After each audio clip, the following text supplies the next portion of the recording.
What up, Whiskey Ginger fans? Welcome back to the show. It's your first time joining the show. Welcome to the show. We got a good one for you today, and it is a great day because my special is out.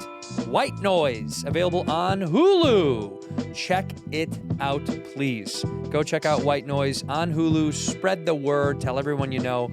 Appreciate it. And also, I'm on tour Halloween weekend. I'm going to San Francisco, the Punchline. Then I'm going to be at the Brea Improv, the Tempe Improv, which I've never played. ASU, I'm coming home. At the Horseshoe Casino in Hammond, Indiana, November 22nd. Then I'm at Hanover, Maryland at the Hall at Live. The Borgata in January as well. The Harris Valley Center, which is basically San Diego, end of January. Then we're adding Vegas is coming up soon and a few more dates. But go to AndrewSantino.com for those tickets. AndrewSantino.com. Please enjoy the special White Noise on Hulu. In here, we pour whisk, whisk, whisk, whisk, whisk. You were that creature in the ginger beard. Sturdy and ginger. Like vampires, the ginger gene is a curse. Gingers are beautiful. You owe me $5 for the whiskey and $75 for the horse. Gingers? Oh, hell no. This whiskey is excellent. Ginger. I like gingers. Ladies and gentlemen, welcome back to Whiskey Ginger. My guest today is one of my favorite people on earth. I say that for all my guests, my name once again today. It is the return of Nick Swardson. Eat me out. Eat me out. Minnesota's You finest. Out. Nick Me Swardson is here. eat. And he's promoting his new YouTube channel, Sword Nation. Yeah, Sword Nation. It's really exciting.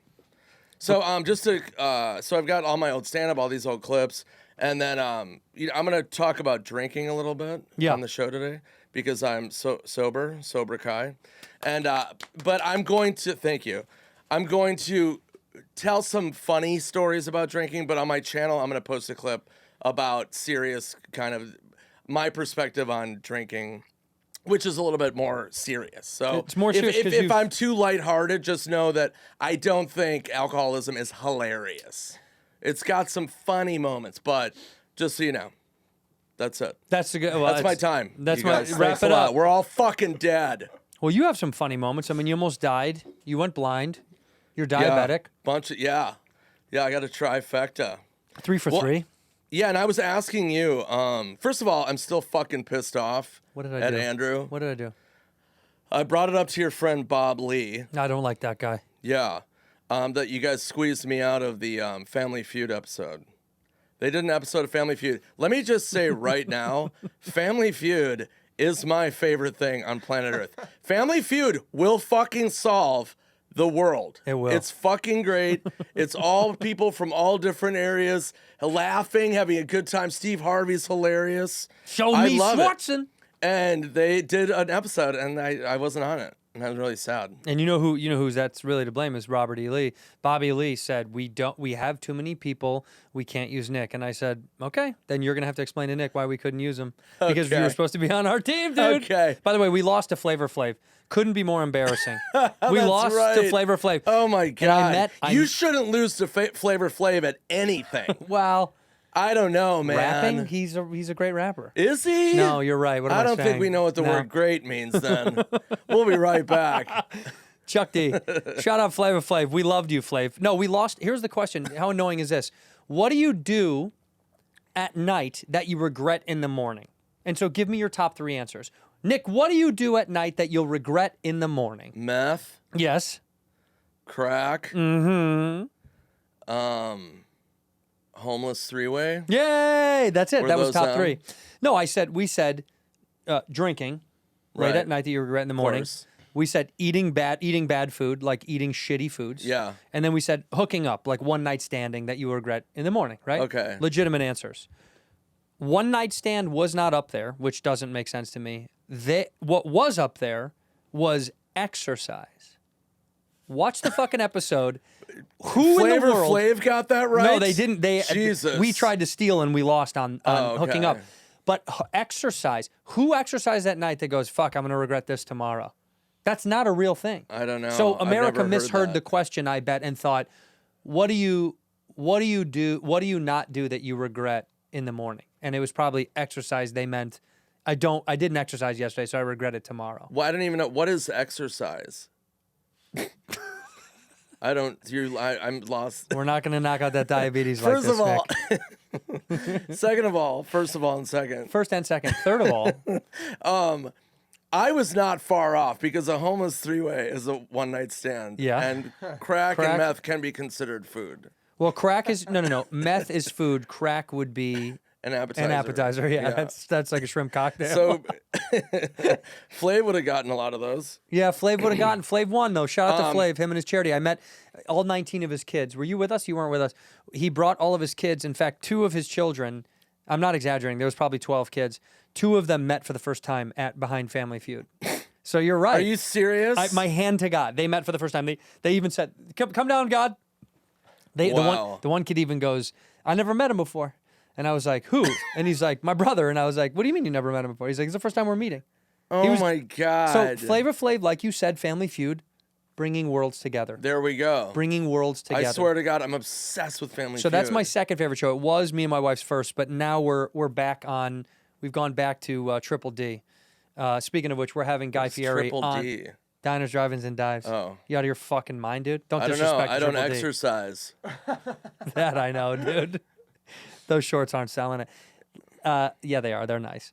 No, Triple Who D. is that with Guy Fart Sandwich? Guy Oh. Fart Sandwich. Guy Fireball? He's the best, dude. Guy Fieri's the I man. heard he's great. I've never met him, but He's I heard coming I on only Bad heard Friends good things. on Thursday, and I'm Oh, very cool. excited. Yeah. Aren't they doing a biopic about him? I heard that's in development. 'Cause one of my buddies is, I think, writing it. Is it biopic or is it biopic? I always say biopic. What do you say? I think it's a biopic. It's a biographical picture. But a biopic is the same way of saying, it's like Well, saying, Bob Lee says bisexual. okay, well, he's bisexual. So- Yeah, you're right.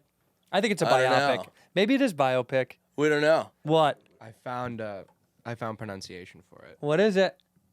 Biopic. It's biopic. Yeah, it's biopic. Biopic. Biopic.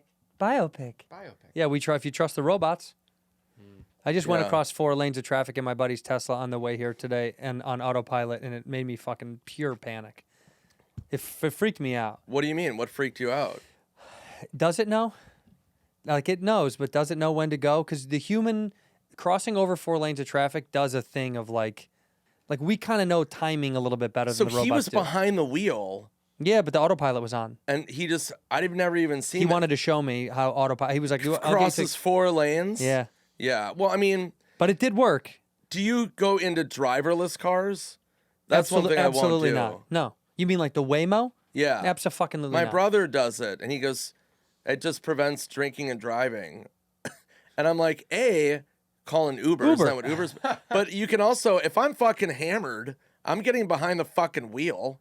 I'm going to be like, hey, man, hey, robot, what's this, dude? Totally. Please get outside of the cockpit, Nick. Please remove yourself. Please eject. One thing I was going to ask you is lighthearted drinking talk. Give it. Remember I asked you, and you didn't give me the answer, danger cities. So, and this in the comments, we were just talking about. Yeah. If you're a drinker or even trying not to drink, what cities are red flags? So I give you the option of what's more dangerous, Vegas or New Orleans. Vegas for me all day. I say New Orleans. Why? I don't know, man. Every time I've maintained in Vegas, New Orleans, I've been like, holy fuck, time travel. Right. Like vomit in my hands, throw it in the air, shit. That's a real thing that I did. Like confetti? I mean, yeah. I mean, like LeBron winning something. But yeah, New Orleans. But yeah, Vegas is dangerous too. Why is it dangerous for you? Are you a gambler? Vegas, I am a gambler, but Vegas is dangerous drinking-wise for me because there's so many options. There's so many places to go continue to party. That's my problem.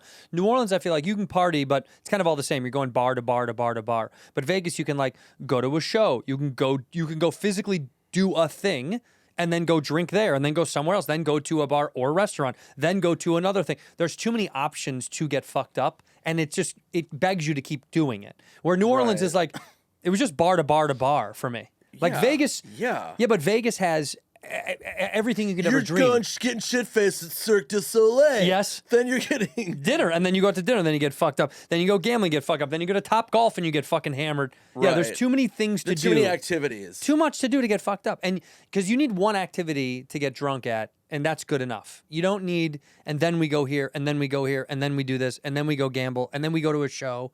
It's too much. That's too much. And by the I time the don't night's do all over, I'm that. fucking, well, you would just sit at the bar all night. I can sit at a bar for a long time. New Orleans, I don't know. It just, there's something like in the air about it that's just, you don't know if you're going to get fucking voodooed and shit a cobra. You don't know what's going to happen. And like, you can find some real interesting bars. Live music. I don't know. I get fired up in New Orleans. New Orleans is great. Well, also the weather is better for go out and drink and party. Vegas, Yeah. half of the year you can't walk around outside. So Yeah, you're not it's drinking. awful. Yeah, you're sitting inside. Also, New Orleans, too. I remember there was a bar on Bourbon. This is, 25 years ago.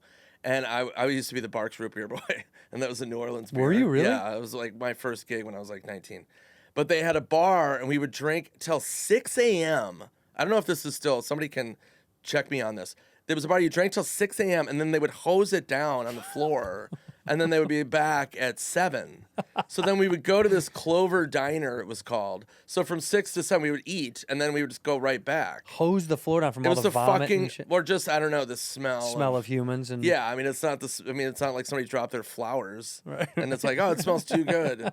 Yeah, it was fucking vomit. But I mean, that was one of the craziest things I've ever seen. And yeah, Vegas is like that too. You can go off the strip and see some shit. some dark shit. Yeah, you can drink with a dead body. I did back in the day. Billy Bonnell and I went out one night, and we were on the way to the strip club, and Greg Santos, and I made them pull over so I could throw up out of the car, but I didn't want to get out of the car, so I just opened the door and threw up, and he was kind of like rolling. Just in drive, just rolling, because he was like, it's splashing back in the car. Yeah, totally. So he was just rolling, and I had the door open. I'm throwing up outside the car, and you look behind, it was like this beautiful trail of vomit for like 20 yards. Dude. Oh my God. But I made it. I still went to the titty bar. We were fine. We were good to go. And it's like Hansel and Gretel, where you could find your way back. That's how I found You my just way follow home. the vomit. Yeah, kids, you know what? Sometimes vomiting isn't bad. You can find your way home. All right. What about cities that you toured to that make you? Okay, that was another question I bad had for boy, Andrew. yeah. Where and you can't say your hometown because No, yeah. Minneapolis and Chicago, that's your hometown. Like those are, yeah, obviously. So what was yours? Cities that I tour to that are dangerous for me. Boston. Drinking. Boston is probably one of the worst cities for me because I know what I'm gonna do every time. I do the same thing. I go to the North End. I get good Italian food. I start drinking there, and then I hit up every single bar I can. And honestly, that place, it begs you to. And then you get late night Chinese food, and you get cold tea. Do you know what cold tea is? No. You don't know about this? If you go to Chinatown in Boston, I don't know if they still do this, but you ask for cold tea after hours when you're eating, and it's beer in a teapot because they can't serve, but they just will put beer in the teapot, not out on the Oh, table. that's amazing. Cold tea. So if you ask for cold tea, they'll give it to you in certain places in Chinatown. But that place wants you to black out.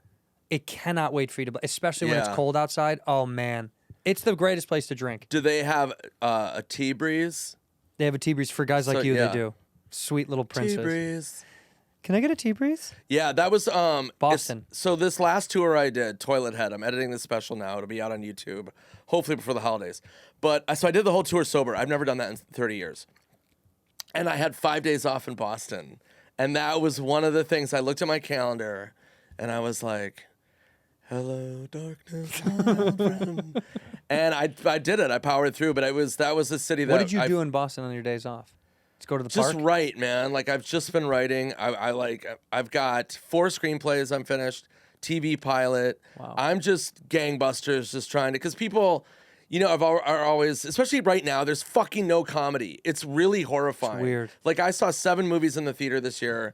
So let's say 5 trailers before a movie. 35 trailers, none of them were comedy. Yeah, none. They were all like And then the streaming horror services, yeah, it's all horror movies. Yeah. Because comedy doesn't translate worldwide. So streaming services are like, whatever. But so I'm just gangbusters writing, which helps. If you're quitting drinking, fill your time with anything. Just try to just do things that occupy things that you're not going to the bar, you know what I mean, or thinking about it. Just if you're not a writer, I don't fucking write. When you're alone going to the, when you're alone on the road now and do you go to the bar and just to hang and not have a drink? Yeah, I can hang at a bar. I can sit at a bar. See, I couldn't do that. Yeah, there's a lot of people that can't do I can't that. like I I have just a weird it feels like willpower. like I go to a restaurant and I can have, or usually what I do if I don't want to drink and I'm on the road, I'll in the hotel lobby I'll go eat breakfast and I'll drink coffee till like 3 or 4 in the afternoon. Like I'll just sit there through breakfast into lunch, Right. just having coffee and writing or listening to music or something. Right. Well, I mean, so I wouldn't like saddle up to a dive bar all day No. and not drink. But a you know what I nice mean? bar. Like I would say I would go to a bar if there's a game on. Like I can sit and watch a game and not have to drink. I can drink, bottled water or iced tea or something. Yeah. Iced tea's the go-to or Diet Cokes. It's not great, man. Is it not good for you? It's spoiler alert. Diet Cokes are not good for you? Does that answer your question? No. Do you, Andrew? They're fine. There's many doctors that say there's no evidence to suggest Dr. that. Kevorkian? Yeah. That's one of them. Dr. Lee. Dr. Dre? Dr. Lee. Robert E. Lee. Oh, Dr. Dre. Dr. Bob Lee. Dr. Scholes. He said it's fine. Dr. Scholes. Dr. Pepper loves it. I know that. He's all on board. Google this. There's no evidence to suggest yet. It says the effects of diet sodas are subject to an ongoing debate. While they contain no calories or sugar, they do contain artificial sweeteners and other ingredients that have potential health implications. We just don't know them yet. We'll Right. see them down the Okay. road. Well, and it is ongoing, so they're right. Yeah, they're That's how positive. up to date that thing is that you looked, because this is literally ongoing. This is ongoing. So I survived Boston. Another thing, and this is one of my favorite things on tour that I really loved, is the cities that you wouldn't think. Like, let's say New York City. I could not drink in New York City, but like Springfield, Missouri, there's a club called the Blue Room, which I love. It's one of my favorite clubs. And I have fucking, one of my things I used to do, I don't know if you would ever do this, I would just stay after a gig. You can't really, but I don't really have any overhead. I don't have kids or a wife or anything. So I would just fucking stay for a week. And I would go back to the bar and be like, move my flight. And then they'd be like, no way. And then it was just game on. I would do it all the time. I remember one time I did a college in Miami and I stayed for 3 weeks. I did one college gig. And me and my friend Patrick Keene was my opener. I love Good Pat friend Keene. of mine. Yeah. He's really funny. He's Chicago. After like 2 weeks in, he goes, hey man, what are we doing? What's going on? And I'm like, what do you mean? I was Peter Pan. And he's like, yeah, we're still here. But I would do that all the time. I would just stay. Just stay for a week? Yeah, fuck yeah.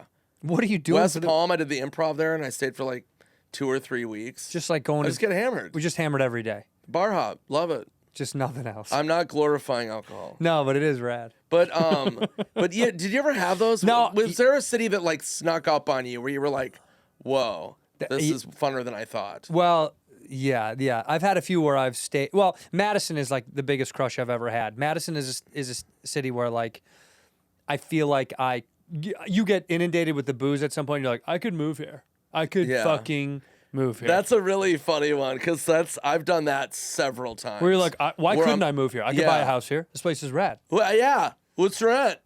I'll rent a place. Let's do it. I've thought about that many times. Yeah, in Madison, we went out on the lake, and the girls let us borrow their jet skis.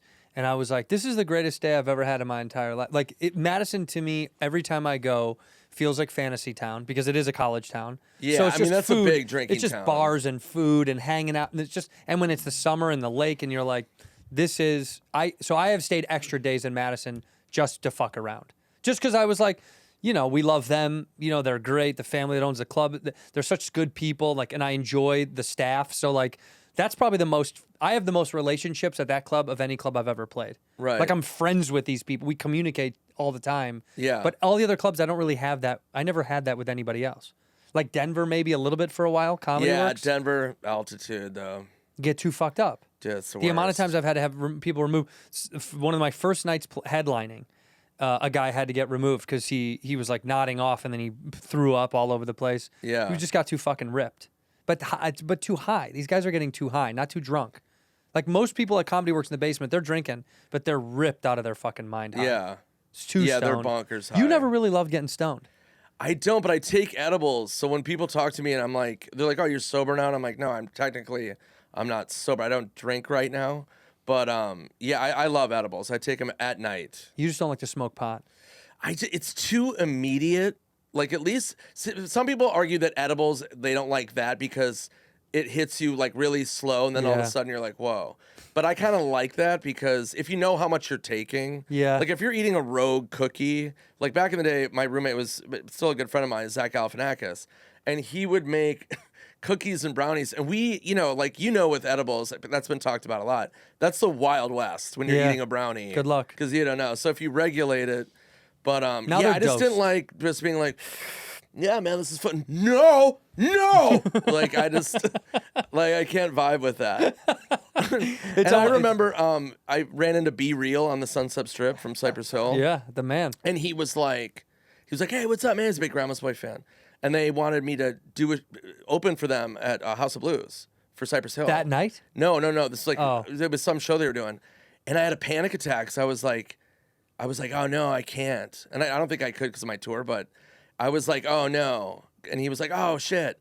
And in my head, I'm like, dude, if I do a Cypress Hill show and then like it's me on stage from Grandma's Boy, there's going to be joints. I've done music festivals where people are throwing joints. Have you ever had that? Or no? Yeah. Drugs. I've gotten so many drugs over the years. It's fucking crazy. And then I just had a panic attack and I'm like, I just couldn't.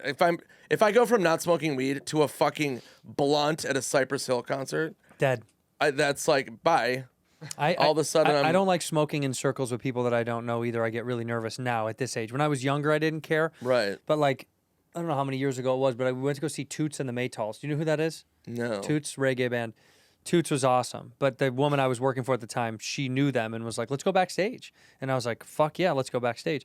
We're there at the Hollywood Bowl. We go back there and I was like, this is amazing. Like, we're fucking here. And then they were like, do you smoke weed? And I was like, yeah, absolutely. And I'm thinking, oh shit, I have to smoke weed with a reggae band. Like, I'm fucked. Yeah, that's horrifying. I'm fucked. Of all people to smoke. This is a bad idea. So I'm smoking weed and I keep having to hit it. And even when I was like, no, I'm good. Thank you so much. And the guy's like, no. And I was like, fuck. I'm getting like bullied into smoking. And I was fine for a while. I was like, I'm high, but this is cool and everyone's nice and it's a good vibe. But then someone asked me a question about comedy. And I was like, I have to pee. And I just fucking absolutely bolted the fuck out of there. I was like, I have to piss, gone forever. Yeah. I disappeared. My boss was like, where the fuck did you go? Did you get lost? I was like, yeah, I met up with somebody. I ran into an old friend. But I had that moment of like, I'm going to say stuff. It's not going to make sense. And I'm so fucking baked. And they're going to all look at me and then weird. You're going to overanalyze it. Oh, fuck, for hours. So I was like, I'm going to piss and leave. Yeah. I'm going to piss is my exit strategy. That's a good one. I always go, I got to piss, and then I leave. That's a good one. No one ever cares. They're like, maybe he went to piss. No one's going to argue that. Where do you got to go? I have to piss. I mean, diarrhea. You can I have diarrhea. You can get out of a funeral. I have diarrhea right now. I'm shitting right now. No one's gonna argue that. I was like that when I went to see Wham live, and then we went backstage and they offered me a penis, and I was like, I'm good, man. You weren't hungry? I was just didn't. I was like, no. Just once I do that, I'm gonna be paranoid and whatever. So I have diarrhea. So I left. Which Wham member was it? You remember? It was all of them. It was all of them. They all had their dicks out backstage. It was a great show. No, I hate smoke. I don't like smoking with strangers now. I'll never do that again. I don't even smoke weed like I used to anymore because I'm like, I'll have a little bit at the house. If it's just me and my wife watching a movie, yeah, I can do that. But I cannot do parties anymore. You don't like look at her and go like, why the fuck am I here, man? What even is this, dude? Who is this? Who is this lady, dude? Who is this lady, man? What does she want from me? What are you doing in my house, And man? then all of a sudden you like smoke a couple more and then it's Flavor Flav. And you're like, oh my God, I married Flavor Flav. And he's like, eat me out. Yeah, you don't want that. In here, we pour whiskey. Here to tell you about Monarch. Monarch is built for people with busy lives. You put off organizing your finances, Monarch is here for you. They do all the heavy lifting, link all your accounts in minutes, and you get clear data visuals, smart categorization of your spending, and real control over your money. All right, we promise you're never going to need to touch a spreadsheet ever again. A lot of people are dealing with a lot of different kinds of their finances coming from different places. We're in a new world, in a digital age. A lot of young people are making money a bunch of different ways, not just in a traditional in an office 9 to 5. Some of you may be, but other people have a lot of different finances, and it's hard to keep on top of your money. You could be missing chances to save more, invest smarter, or hit these financial goals that you're looking for, and Monarch is here to do just that, okay? A lot of times fights about money are the number one reason relationships fall apart. Let's not be guessing, hiding. I didn't know how much you spent. Let Monarch Money do this for you. They condense everything to make it simple, so your finances are much easier to deal with as you grow and get older, so you have a little bit more security, okay? Don't let financial opportunity slip through the cracks. All right, please don't. Use code WHISKEY at monarchmoney.com in your browser for half off your first year. That's 50% off your first year at monarchmoney.com with the code is WHISKEY. I loved it because Monarch was able to condense my finances into one spot, so I knew everything was organized and confident that I could balance my sheet better with Monarch. Right now, just for our listeners, Monarch is offering 50% off your first year. And once again, use the code WHISKEY at monarchmoney.com for 50% off your first year at monarchmoney.com with the code WHISKEY. This episode of Whiskey Ginger is brought to you by Squarespace. Squarespace is the all-in-one place. It is the place. It's the all-in-one website platform designed to help you stand out and succeed online. Whether you're just starting out or scaling your business, Squarespace gives you everything you need to claim your domain, showcase your offerings with a professional website, grow your brand, get paid, all in one place, okay? I've talked about Squarespace ad nauseum to you guys. That's because I believe in it. It was so hard to make a website back in the day. Now it's so much simpler. They got cutting-edge design. And thankfully, to Squarespace, you can start with Blueprint AI, Squarespace's AI-enhanced website builder to get a fully custom website in a few steps. It's so easy. A dummy like me does it. SEO tools, you can get discovered much faster, right? And that helps you show up more often with search engines and bring more of your customers to you. Plus, they got a donation center and they have a video center, which I love. If you're posting videos, whether you're making content or you want to showcase what you're creating, they can help you show that off to those who need to see what you are doing. So, go over to squarespace.com/whiskey. Save 10% off your first purchase of a website or domain using the code WHISKEY. Squarespace.com/whiskey. Ginger. I like gingers. So wait, let me ask you this. Yeah. What's a town? Because I did, like I said, my whole tour sober, and I went to a lot of towns I'd never been to before, and so I was like, that was one of the hard things too. Is I was like, oh man, I could fucking rip. If I was drinking, I would rip this fucking town. What city? Was there? I mean, like even like Chattanooga, Tennessee. Oh, that is Chattanooga's great. I was great. like, I could rip this.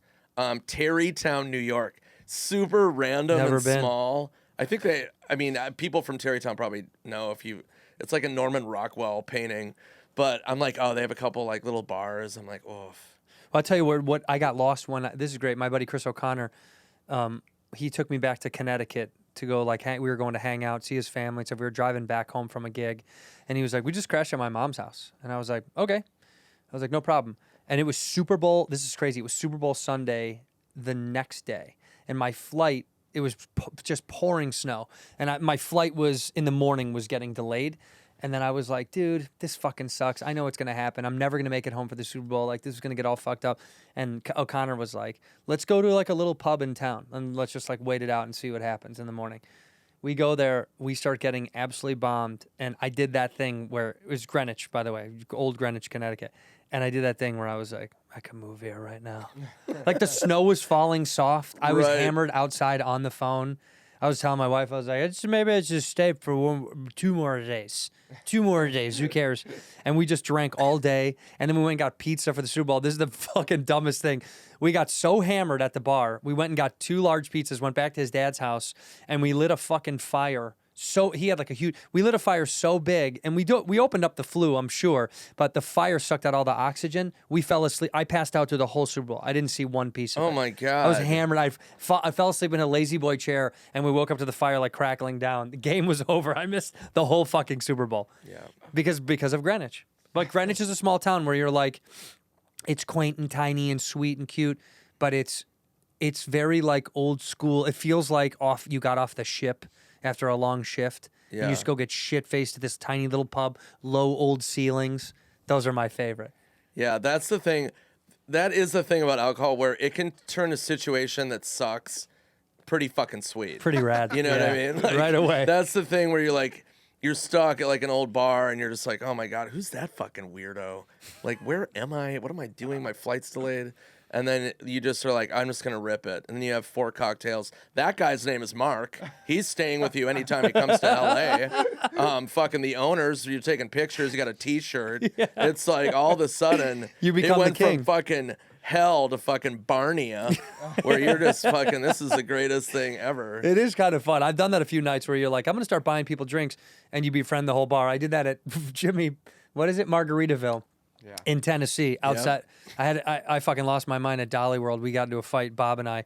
I went to Margaritaville and I was like, I'm just going to have lunch by myself. I turned off my phone. They couldn't get a hold of me.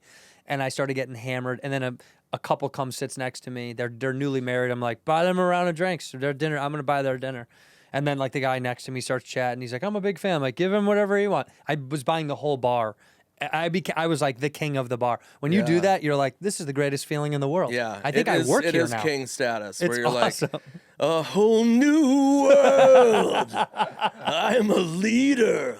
What is this Margaritaville? All right, Where is your leader? where's the strangest place you woke up? You told me one. Oh, God. Well, wait. I just remembered another story. This is one of my favorite moments. So I was on the road, and this is why I love meeting people at bars. I do, too. And I have the best time. And so this is a true story. I was leaving, I believe, St. Louis, and I was flying to Denver. And I had a 6 a.m. flight. And I had pushed it. I always push it to the limit where 6 a.m. is fucking gross. it's brutal, but I had a show that night, so I couldn't miss it. Yeah, you had to go. So I'm like, okay, 6 a.m. Here's my logic. I go, I'm going to go to the airport early, okay? And I'm going to sleep at the airport. No, it's so dumb. So I go to the fucking gate, go to the airport at like 10 p.m. And I go, hey, I'm checking in. Woman's like, your flight's, tomorrow. And I go, I know. Can I just sleep on the floor by the gate? And she's like, no. No, you can't do that. I'm like, really? And she's like, yeah, no. It's all no. And I'm like, okay, fuck. So she goes, there's a Marriott connected to the airport. I believe it was St. Louis. So I'm like, okay. So I go to the Marriott. I'm like, hey, I just need a room for the night. And they're like, we're sold out, oversold out. And I'm like, are you serious? Like, I just need one room. It's our closet. I just need to lay down. And she was like, no. And I'm like, oh my fucking God. So I go to the bar at the hotel, and I'm sitting there, and there's two couples, and they go, are you Nick Swardson? And I go, yeah. And they go, what are you doing? And I literally got my bag, and I go, I'm homeless. I go, I don't know. And I told them the story, and they go, wait, where are you flying to? And I go, Denver at 6 a.m. And they go, we're on that flight. And I'm like, no way. They're like, do you want to crash in our room? And I go, fucking yeah, dude. They're like, we don't have a bed. You would just sleep on the floor. I go, done. I go, are you serious? They're like, yeah. I'm like, let's fucking go. And then I just bought drinks. We got hammered. And then we all woke up at like 4:30. You were in bed. Went to the airport. You woke up in bed. No. I woke up on the floor. They had put a blanket on me. I don't even know if I had a pillow. I just slept on their floor. I don't care. And their names were? I don't remember. Fuck, Nick. It was just like a magical. Mark and Erica. Did you see them in the morning on Yeah, the then plane? we all went to the airport and got like breakfast sandwiches. They didn't come to the show? No, they were going through Denver. Oh. That's But, usually the great when someone's like, you meet someone cool and Oh you're yeah, like, come to the show. of course they had an open invite, but it was like the best experience of just alcohol bonded us. I woke up underneath the pool table in... Like that wouldn't have happened at a salad bar. No. You know what I mean? It would have been like, is that Caesar? Where are you flying to? I woke up underneath the pool table in Billings after doing whippets all night with locals. Jeez. That was a tough night. I got too fucking high and drunk, and then we were doing whippets, and then... That's a brutal hangover. Yeah, it was bad. I felt like shit. I woke up underneath the pool table because I think I sought shelter for some reason. I don't know why I went under there. But we were there way too late into the night. It was like a local... It felt like someone's house. You know there's a dive bar somewhere that it's like, is this some guy's house? They're like, it's a bar. You're Oh, like, yeah. This is a guy's house, right? Like, I'm just at some guy's house. Right, or you get in the dangerous place where you're like, all of a sudden it's last call at the bar, and then you go to somebody's house. Oh, yeah. And then you're like, wait, where the fuck am I? Oh, I've like done that's that. happened. I got my car towed in Costa Mesa. I went to do a show, and it was a bunch of Marines or whatever. The base is right there, and I got invited to go to their apartment complex, and a fight broke out. And then I tried to get in the car and drive back to LA, and I got pulled over in the apartment complex. Oh my God. And the cop was like, this is 15 years ago. And the cop was like, you drinking and driving? And I was like, no, I just wanted to leave. I didn't want to get involved with this. A huge fight broke out in the courtyard. It was all these like army kids. And he was like, well, you're fucked. Like if I find out you've been drinking, you're going to fucking jail. And I don't even know why the hand of God, this woman helped me. This other cop comes out and was like, she's like, what's the deal? Were you fighting? I said, I swear on my life, you can ask anyone, I wasn't fighting. The male cop walks away. He'd given me the whole, like, you're fucked. Like, you're absolutely fucked. I'm going to make you blow. You know that, right? And I was like, fuck, dude, I'm going to get a DUI. And she's like, if you weren't fighting, if you're not lying to me, I won't give you DUI. But if you were involved at all in this fight, you're going to jail. She goes around and asks, and all these guys were rad. They're like, no, we were at a show. He's fucking rad. He was not in the fight. Like, they were all standing up for me. And I was like, I told you. And she was like, okay, good. Well, look, we're going to tow your car. It's parked illegally. You have to find a way to sleep over here for the night. You're not going to drive home. So I go up to all these, like, Marines, and I was like, oh, my God. I was like, can I sleep over? Can I sleep over? And I just met these guys. They're like, no, we got. And then one dude was like, you the comedian? I was like, yeah. He's like, you sleep in my house, man? And this guy let me sleep on his fucking floor. And then he drove me the next morning to get in Laguna to get my car out of the fucking tow yard. One of the sweetest kids. I wish I remember that fucking guy's name. What but a he helped me the legend. fuck out. And we drank all night. We just sat in his apartment and just drank. Yeah. And I was like, my fucking girlfriend's going to kill me because it was her car. Her car got fucking towed. I was like, she's going to be so fucking mad. And she called 100 times, and I was like, I'm not going to answer. I'm just not going to answer. Because she'll be like, where are you? I was like, I was drinking and driving. I'm sleeping at an army guy's house. Like, what the fuck was I supposed to say? What? I got so lucky I didn't get a deal. I mean, Yeah. I don't know why she wanted to help me, but she's like, if you were not involved in this, and she goes, I will let you go. But if I find out that you were even remotely involved in this fight, I'm putting you in jail right now. Oof. It was, dude, I don't know why she wanted to help me, but the guy was like, he was like in my face. He was like, oh, I'm going to make you blow. You're going to fucking blow. And I know Right. you're blowing over. I can smell it.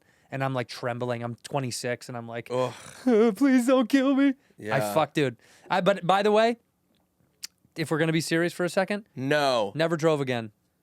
Oh, yeah. I'm not kidding.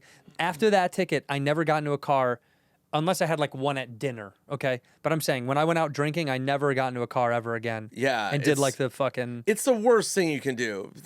Anybody that drinks and drives in this day and age is like... It's really stupid. Well, it's too convenient. It's stupid anyway, but... But now, dude, you can get any... It's so really easy. crazy that anybody would get a DUI. But back then it was...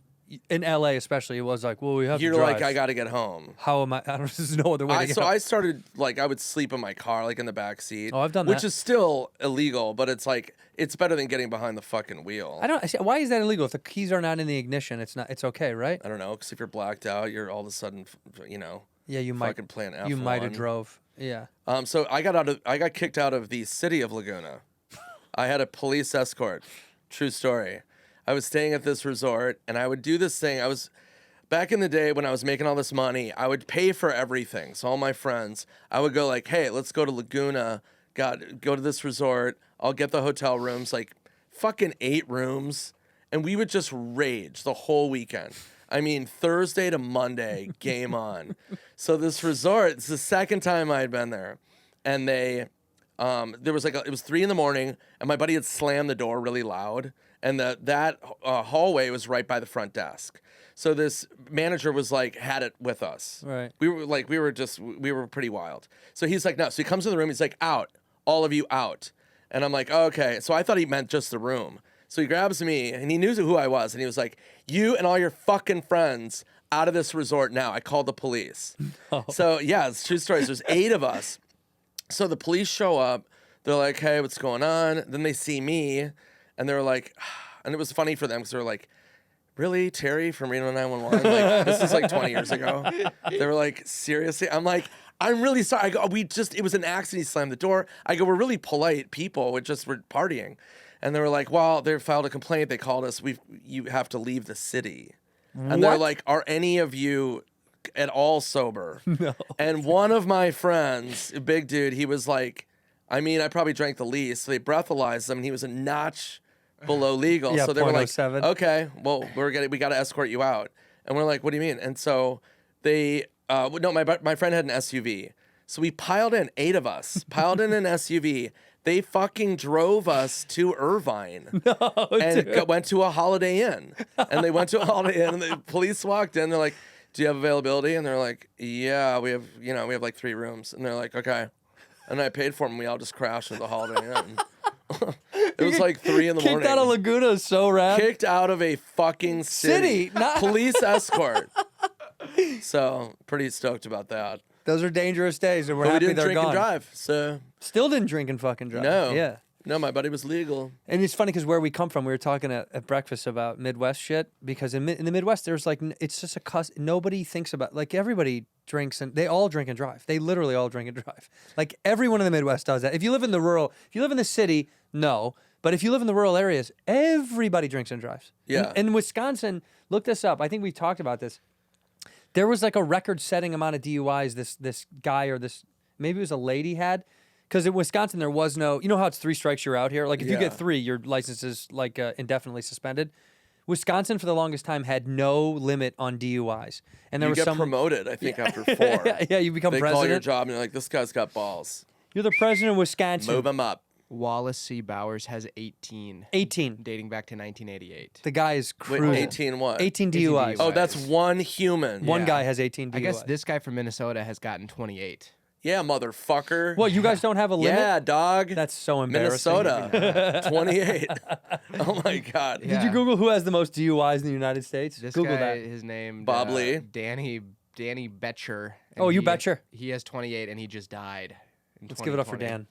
How did he die? Does Let it me say? guess. Let me guess. Sea breeze. What do you have? A Topo Chico? A couple too many topos?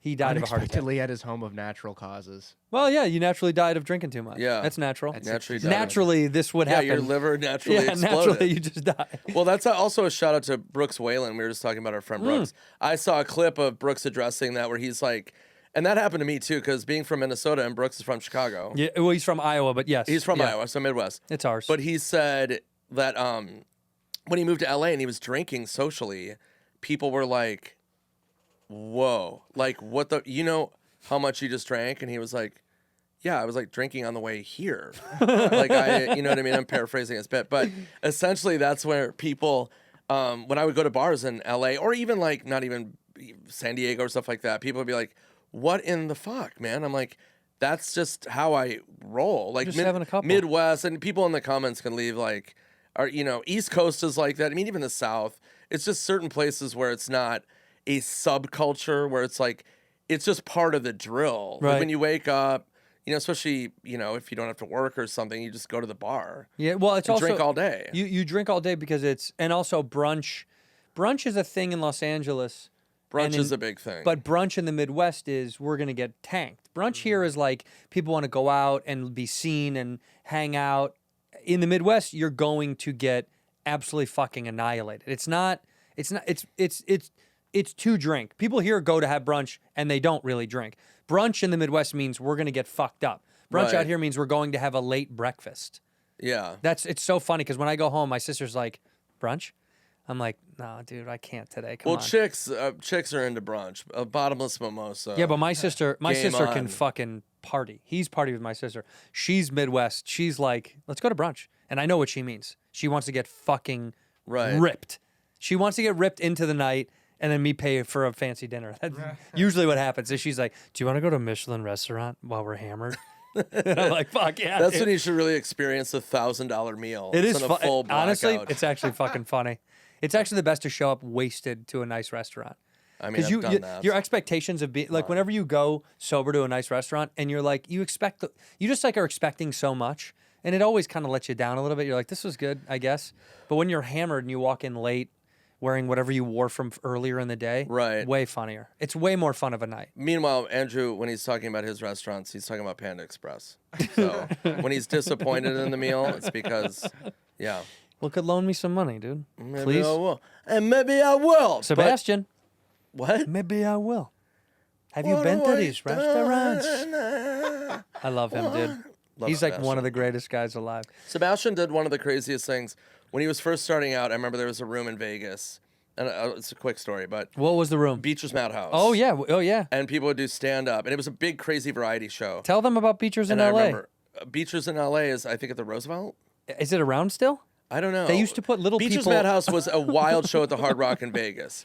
And it was a variety show. So it'd have sword swallowers, little people doing They put crazy little people things. on track lines on the ceiling and they would pour shots in your mouth. Yeah, it was just a wild-ass show. It would start at midnight.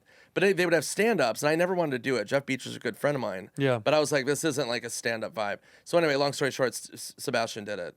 And the crowd was unruly, and they weren't listening, but he was so funny. And he just kept his cadence like, Ross, dress for less. You ever got... And then people started listening, and then he ended up killing. Of course. And I was so proud of him. It was such a great set. To kill in those Vegas rooms are impossible. That's like doing corporate gigs. It's so fucking hard. It's agonizing. I just did Vegas sober. I'm at the Venetian. I have a residency there now.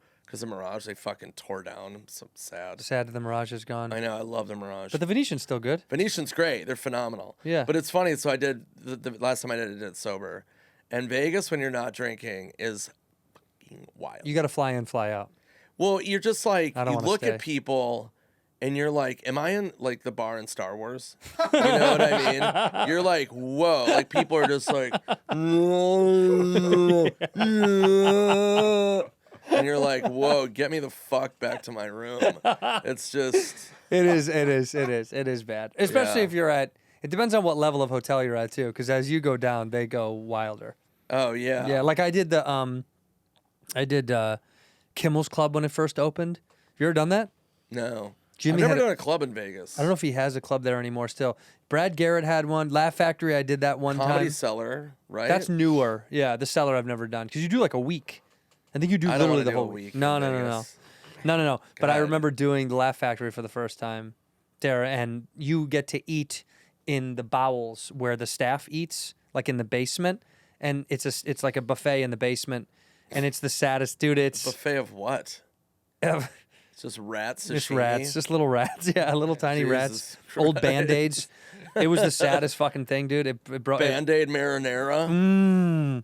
It was so sad, dude. And I remember thinking, I hope I never have to do this ever again and eat with the fucking staff. But I couldn't really afford to go out to eat. So I was like, I'm gonna eat the free meals. I don't Right. care that it's in the fucking basement of Vegas. Well, that will yeah. make you sad though. That will make you go, well, the Vegas is this is the worst city in the world. You're like watching the staff eat in a windowless basement, marinara Band-Aids, and it does something to your psyche where you're like, I should quit comedy. This isn't really working out. Yeah. I've done that. You should. I know. I dude. You should. This is it for me. That's why I'm here. Everybody, Andrew. I want to quit. Trust me. Get me the fuck out of this shit. We just talked about retiring at 60. You're done.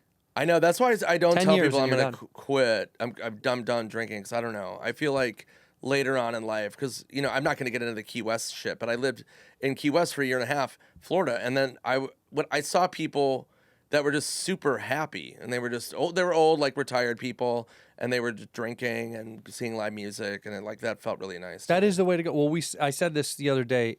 We said this at breakfast, but I said this the other day. We were sitting around the campfire drinking at my mom's house. And I said, I know that this is going to take years off of my life. They always say, like, drinking and smoking takes years off of your life in the latter half. I'll lose my 90s to be able to have nights like that still. I don't fucking care. Right. Fuck my 90s. Fuck my late 80s. I don't give a shit. So someone's like, you could have lived till 92. Don't want to. I'll lose the fucking 12 years and die at 80 if I get to keep having fun with people I love. That's significantly more important to me. Yeah. Because my grandmother got old. We talked about this. My grandmother got old at 92. Miserable. She was alone. She couldn't even have, all her friends were dead. Her sister died and she was like, I wish that was me. She was miserable. That's one of my favorite quotes ever. Your grandma saying her sister dying and like, I wish that was me. I mean, yeah, we were talking about, like, I mentioned Joan Rivers documentary, and there's a really poignant, heavy moment where, can you look up how old Joan Rivers was when she died? She lived a She was long definitely in her fucking time. 90s. Yeah, I think it was I'm almost sure. 94. And she was really sad and saying she misses her friends because she's so old that she has nobody to relate to or nobody to reminisce with. Yeah. And there's nobody to share stories. And it's really a heavy That one moment. hit me when you said that. There's no one left to share stories with. Makes my heart hurt because you're like, you can see people like my grandmother. We could visit her. People would go all the time. I mean, she almost saw someone every day. But like my grandpa was dead long time. She's still alone, even though people are coming over. And there's no one to share stories with. Of like, remember when we, like me and you, I could be. Remember when we got fucked up and da da da da at Barney's Yeah. Beanery? They're gone. You can't. And you can't relay that to someone who wasn't there. Be like, me and Nick used to black out at Barney's. Yeah, you can't even. And nobody gives a shit. Before the robots took over, that's what it's gonna be. I feel like Bob Lee will be the last person alive. Oh, I'll live all That of would us. be amazing. He's like 200 in a padded room, just like just laughing and talking to the wall. The robots are just zapping his little penis. Another blowjob, Bobby? Beep boop. Boop. Yet another blowjob, Bobby? Beep boop. Joan was only 81. What? No way. Joan Why was did I feel like 81 she when lived in her died. 90s? She just looked 16. Oh, dude, I'm thinking about what's her name. I'm not thinking Joan Rivers. I'm thinking of fucking Whitney Betty Cummings. White? Betty White. She lived to be 90 something. No, right? Betty White was 99. almost 100. Yeah, she Oh, was see, that's what I was 99. thinking of. She lived a long time. Why did Joan Rivers? I feel like Joan Rivers lived so long. Maybe because her career was so rich for so long. Like I think she made it when she was young, right? I mean, when she first did Carson, she was what, 20? She had to have been 22, 23. Well, she was born in the 30s still. She was born in 1933. Oh, she was? Yeah, she Wow, so died in maybe she was 2014. She was maybe in her 30s when she did Carson. But she looked so young when you saw her do Carson. Do you ever watch her on those clips? Oh yeah, she's amazing. She was so fucking funny. And honestly, like, you could tell the time when a lot of those male comics would go on there, or male personalities, and they would kind of shit on her, being like, oh yeah, a little lady comic come to the show. And she would fucking annihilate everybody. Yeah, she would bring the heat. She was so much quicker than everybody. But they kind of course, at the time period, they were like, you got a little chick comic on the show, a fucking little lady comic? What is she going to do? That's how everybody talked. She made her first appearance at the age of 32. 32. In 1965. But think about that, 32 back then. And how many other As a female comics? woman. As a woman on fucking The Tonight Show? Impossible. 32 is very she- young. Yeah. Yeah. I mean, she was probably one of the first big female stand-ups. 100%. Yeah. Yeah, because I don't know. No, she was. I don't know if there's anybody that even preceded her, but I think, like, Yeah, I'm trying to think of who even preceded her. there were people around her later in life. There were performers that came up. But I guess then you got to get into the world of, like, Catskills, like a lot of people that were singers and talkers. Yeah. Does that count too? People that did, like, the run, you know, in the Catskills and did, like, what are they? It's like music and also Like vaudeville? vaudevillian Like shit. George Burns and Gracie Allen. Yeah, so that kind of is the similar, but she's more traditional stand-up. Yeah, she's like a stand-up. Who is give me the most overrated stand-up of the past from your, like, who do you think that people always love? I don't want to do that. Come on. I just don't. Who did you never like that everybody liked? How about this? Who did you like that no one liked? That's even better. That's easier. Who did you always? Who you're like? I can't believe this person was never more famous because they're so funny. I don't know. There's no one that I didn't can't blow up think that you- of that nobody liked. Not that no one liked, that just never got to the level that you think they deserved. The older I got, I realized there's a big difference between a great stand-up and a great actor. You know what I mean? So, like, let's say there are comedians that are great comics, and then people go like, yeah, why aren't they like a massive star? And it's like, well, some people can't be that. Yeah, Some people don't know how to transition to, like, Jim Carrey, Adam Sandler, Eddie Murphy. You know what I mean? That skill set is so different. super hard, So yeah. there's certain people that, like a guy like Brian Regan, isn't a major television film star, phenomenal comic. Such a great comic. And been great forever. Yeah. But it's like, so I don't see that as like, oh, he never made it, because he's a fucking millionaire, great stand-up. I've had fun with You know him. what I mean? So, like, that's my take on that. Yeah. He's a bad boy. Like, He the likes whole to thing drink. of, like, they never made it, you know? Well, they made it. It's just people want to see them in the other world too. No, they didn't fucking suck you off, is what you're saying. We went out Cut with to Bob Lee. we went out with Regan in Boston and Philly, and got fucking smushed, and his buddy fell up the stairs at the fucking bar. And, Jesus and the bouncer Lord. comes up. He fell upstairs, and the bouncer came up to me. He goes, "Hey man, I'm a big fan." I was like, "Thanks." He's like, "But your buddy is not going to be able to stay here long." I was like, "All right, it's not my buddy, it's our buddy. But is it cool if we just sit him down and have him like water?" And he's like, "Yeah, dude, but if I see booze go near that guy, you guys are fucking out of here." Like when he was like this at the front. Yeah, that's the word. And Babysitting a and friend Regan is was the like holding worst. him, like, "Chill, dude, be cool." Hey, chill. Hey, chill out. Chill out. Hey, drink the water. Drink the water. That's what he said. And then poor dude, he was walking upstairs and just face planted going, Oh no! Oh no! Look at Ricky! Oh no! Ricky! Okay. It's so good. I love Brian. I'm He's the man. a big fan. He's the. In here, we pour whiskey. This episode of Whiskey Ginger is brought to you by BetterHelp. Want to talk about it because you should be talking about it. All right, how about that? Genuinely, I do think it is very important to chat some stuff out with people. And we oftentimes turn to funny places for support. Not everyone's a therapist, all right? Not everyone is the one. Find your right match with BetterHelp. I love to solve my problems by talking it out. I think it helps a lot. As I get older, I get more in tune to that. And BetterHelp therapists work according to a strict code of conduct and are fully licensed in the United States. They're flexible, do it from anywhere. Over 30,000 therapists, that's so much. They're the world's largest online therapy platform. They've served over 5 million people globally. It's very convenient. You can join a session, do it from the comfort of your home or your car, wherever it is you are. BetterHelp can be there to help you. I don't know why you're putting it off. It's time to talk to someone about whatever it may be, no matter how big, no matter how small. You can find the one with BetterHelp. Our listeners get 10% off their first month at betterhelp.com/whiskey. That's BetterHelp, BetterHelp.com/whiskey. Hims can't solve snoring or blanket stealing, but when it comes to performance, they got you covered. Take control of ED with personalized treatments made with proven ingredients prescribed by licensed providers, 100% done online. ED makes you feel like you're out of control sometimes. You don't have control. We'll take it back. Grab that stick and move it into gear, baby, with personalized treatment options, including daily meds that support more spontaneous moments. ED is more common than you think, okay? Millions of people have it. Who cares? And Hims offers ED treatment that is convenient and, by the way, 95% less than brand names if you're prescribed. It's very easy. Think of Hims as your digital front door that gets you back to your old self with simple, 100% done online access to trusted treatments for ED and more all in one place. To get simple online access to personalized, affordable care for ED, hair loss, weight loss, and more, visit hims.com/whiskey. That's hims.com/whiskey for your free online visit, hims.com/whiskey. Actual price will depend on product and subscription plan. Featured products include compounded drug products, which the FDA does not approve of or verify for safety, effectiveness, or quality. Prescription required. See website for details, restrictions, and important safety information. Ginger. I like gingers. Oh, you mentioned Barney's Beanery. That was a place I used to drink a lot. It's a great sports I've drank bar. with you at Barney's Beanery Yeah, before. West Hollywood. Rest So in peace, Barney's Beanery. No more. No, it's still there. Mm-hmm. So I'm at the bar and I'm drinking with all the old timers. Yeah. And some young people, but like a lot of older.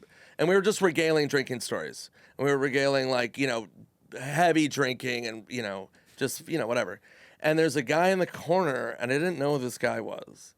And so we were talking about it, like being hospitalized and blah, blah, blah. And this guy goes, "Hey, man, you ever see the guy with the knife and the top hat?" And we were like, "What do you mean? Did I tell the story on here?" No. And we're like, "What are you talking about?" He goes, when you're going through withdrawals and you see the guy with the knife and the top hat." And we were all like, "Yeah, man, you're talking about drinking, right?" No, I haven't seen that one. And the guy fucking wouldn't let it go. He's like, "The guy with the knife and the top hat in the corner." Yeah, you know what I mean? And we were like, "Yeah, no, we're good." Never seen that guy, Yeah, man. it was I'll never forget that. The guy, I don't know what this guy's seen. What the fuck he was drinking. Well, no, we're not pouring up. We don't have a fire hose of nail polish remover in our asshole. Like, what? What's going on here, guy? You're going through the trials, man. And he was obviously getting cooked again. It's not like he was sober. He was getting fucked up again. Oh, yeah. No, he was not so Barney Weaver. I do like the guys that get sober and they go to the bar and they just sit and drink water because they miss that place. Well, yeah, that's the thing about, social drinking. I liked being at the bar.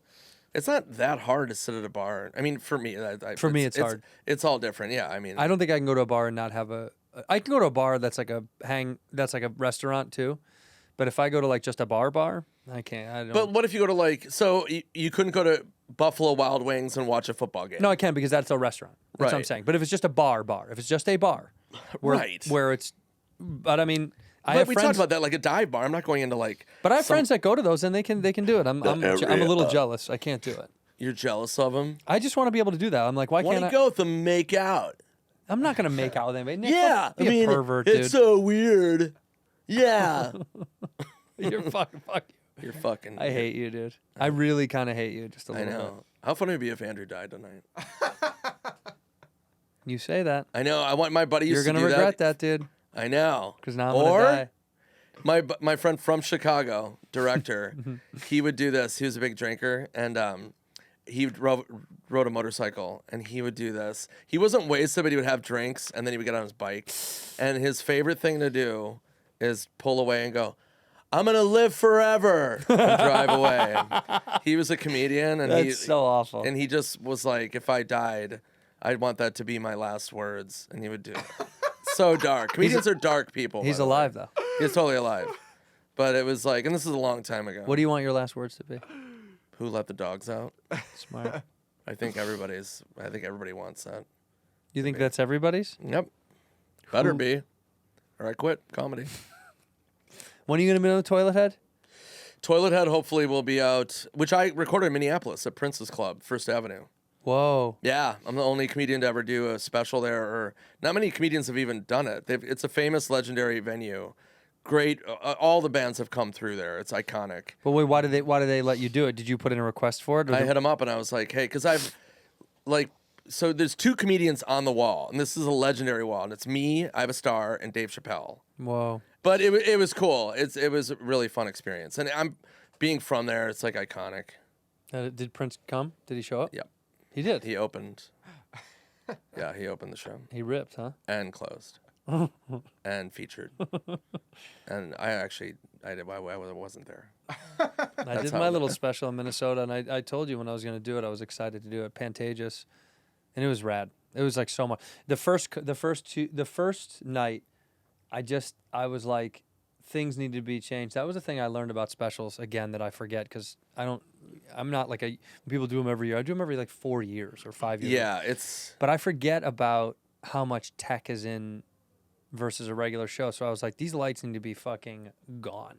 There were so many lights. It was so well lit. And I was like, they don't want to see each other. Right, yeah. And I was explaining to one of the people, I was like, it looks beautiful what you guys did. But if they're looking at each other and cognizant of like the person laughing next to them, it's not going to be as fun.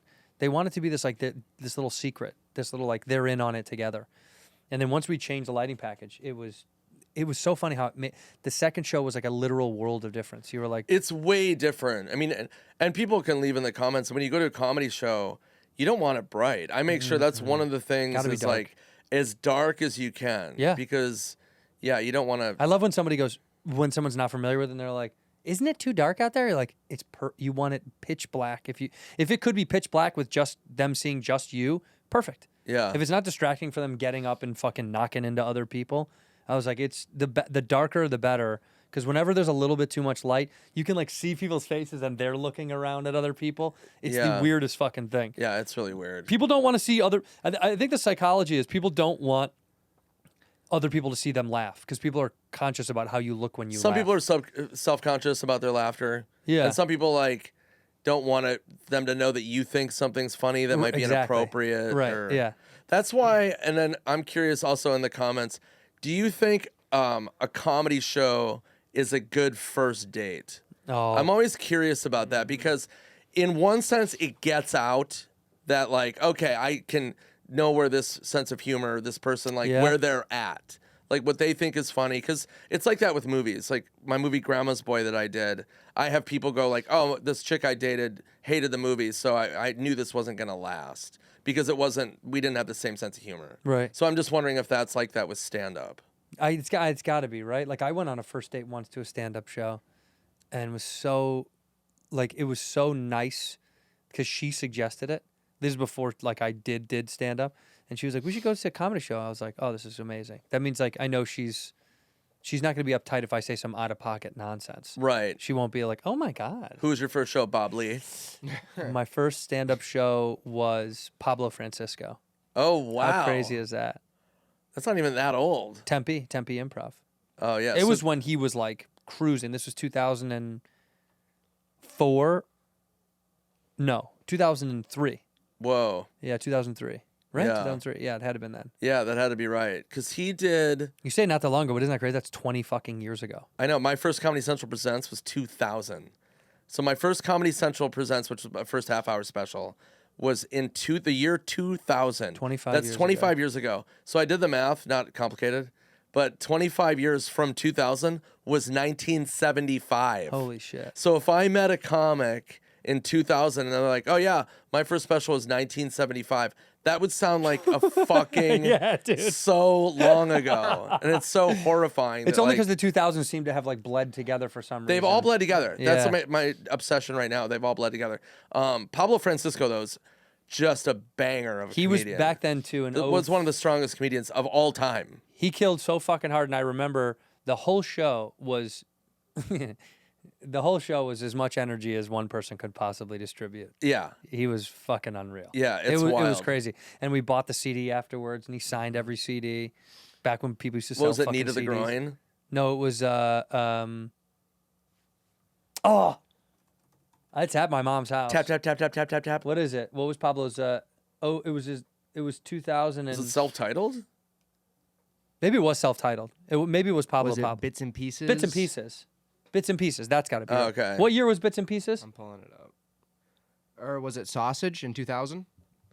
No. Knee to the Groin was in 97. Sausage was in 2000. 3 was in 2003. Bits and Pieces 2004. Oh, maybe it was 04 then. Whatever he had just put out. Because I was a sophomore in college. Freshman or sophomore. But we went to the Tempe Improv. And what's crazy about that is I'm playing it in like a month, and I've never played it. But I went to ASU, and every time I went back to Arizona, I played everything but the Tempe Improv. That's so funny. And now when That's- I go back, I play the theaters downtown. But I was like, I'm doing a club run, and my agent was like, "You want to go back to Stand Up Live or whatever the fuck?" And I was like, I've never played the Tempe Improv. I kind of want to play It's it. a great room. I can't believe I've never fucking played. I cut my first album there. You did? Party was at Tempe Improv. No shit. When I started, there were like 5 clubs that were game over murder factories of awesome, and Tempe Improv was in the top 5 for sure. Well, it's surrounded by all the right elements. I mean, that school. Well, that's another one. Every time I go back to Arizona, I want to drink as much as I can. The desert does something to me, dude. Desert nights. Weird. We used to sit on the roof and drink on desert nights and jump in the pool. Oh, come on, dude. It's the best. No. You don't like desert drinking? No. Don't, Nikki, don't. No. There he goes. I gotta go. No.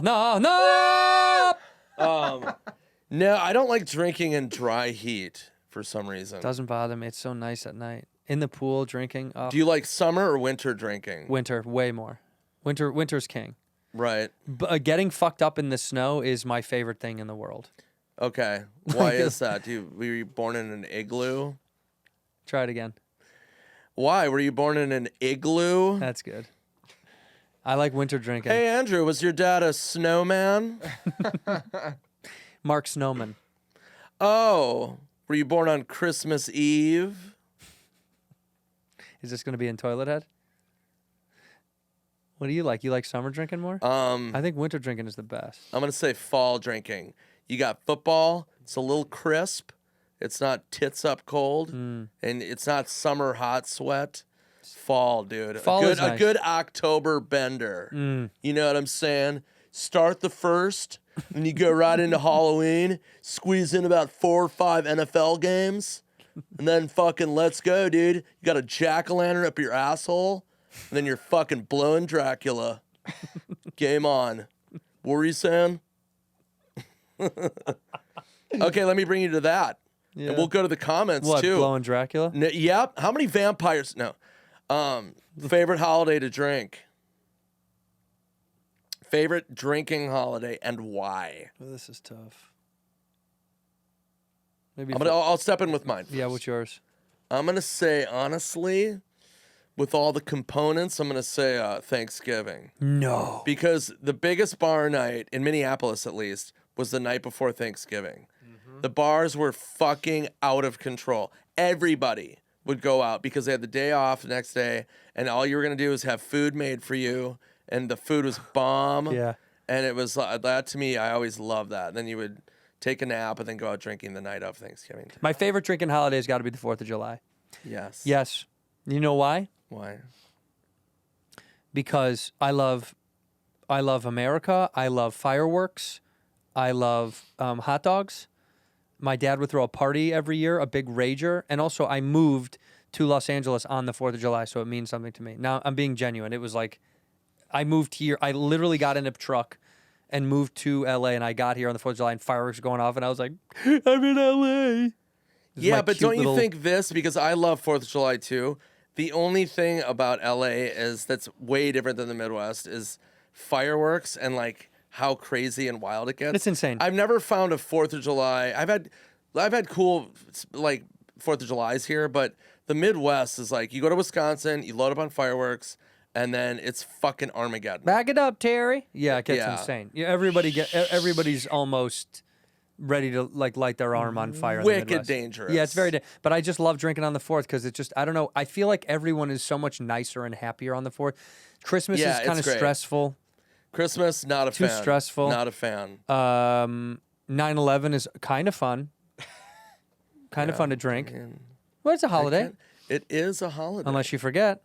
I never will. What about what? Wait, hold on. One of my favorite 4th of July moments is David Spade used to have this house in Malibu on the water, and it was awesome.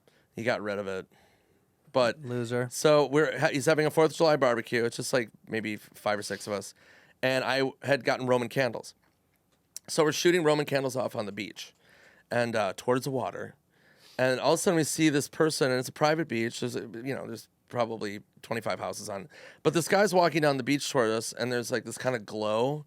There's like this little kind of glow on this guy, and it was a cigar. So the guy gets closer, and I'm like, oh my God, it's fucking Arnold Schwarzenegger. And this is when he was governor.